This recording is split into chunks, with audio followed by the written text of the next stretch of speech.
Fala galera do ProEnem, quem fala é o professor Paulo Aprígio. A gente está aqui na resolução da prova do Enem 2014, primeiro dia, prova amarela. Olha só, estamos aqui resolvendo a questão de número 18.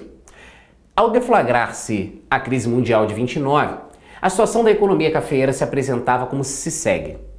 A produção, que se encontrava em altos níveis, teria que seguir crescendo, pois os produtores haviam continuado a expandir as plantações até aquele momento. Com efeito, a produção máxima seria alcançada em 1933, ou seja, no ponto mais baixo da depressão, como reflexo das grandes plantações de 27 e 28. Entretanto, era totalmente impossível obter crédito no exterior para financiar a retenção de novos estoques, pois o mercado internacional de capitais se encontrava em profunda depressão e o crédito do governo desaparece com a evaporação das reservas. Bom, pessoal, a gente está aqui pensando duas relações bastante importantes. A primeira é a relação produtiva cafeeira do Brasil na transição entre a década de 20 e a década de 30, e a segunda é a crise do capitalismo liberal evidenciado pelo crash da Bolsa de Nova York a partir de 1929. Bom, a crise do capitalismo liberal, ela colocou em xeque não somente a economia capitalista, mas a percepção liberal de Estado.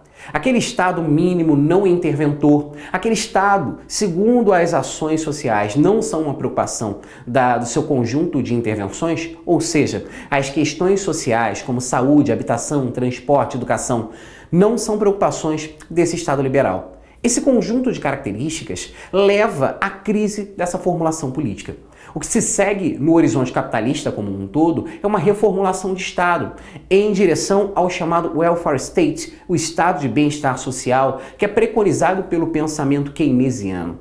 A partir do keynesianismo, nós temos a ideia de que o Estado ele tem que ser garantidor da vida social para que haja equilíbrio e para o crescimento e a reestruturação administrativa, política e econômica seja dada como uma finalidade, como uma possibilidade também. O que acontece? A resposta do Estado brasileiro à conjuntura econômica mencionada no texto era uma resposta também de intervenção. A gente não pode esquecer que nos anos 30, quem chega ao poder é o Getúlio Vargas, a partir de um processo golpista que ficaria conhecido como a Revolução de 1930.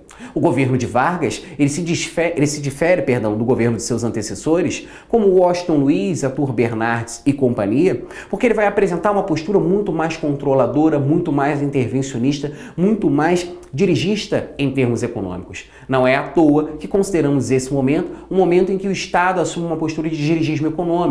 Ele passa a ser o determinador, o gestor, o mentor intelectual da economia.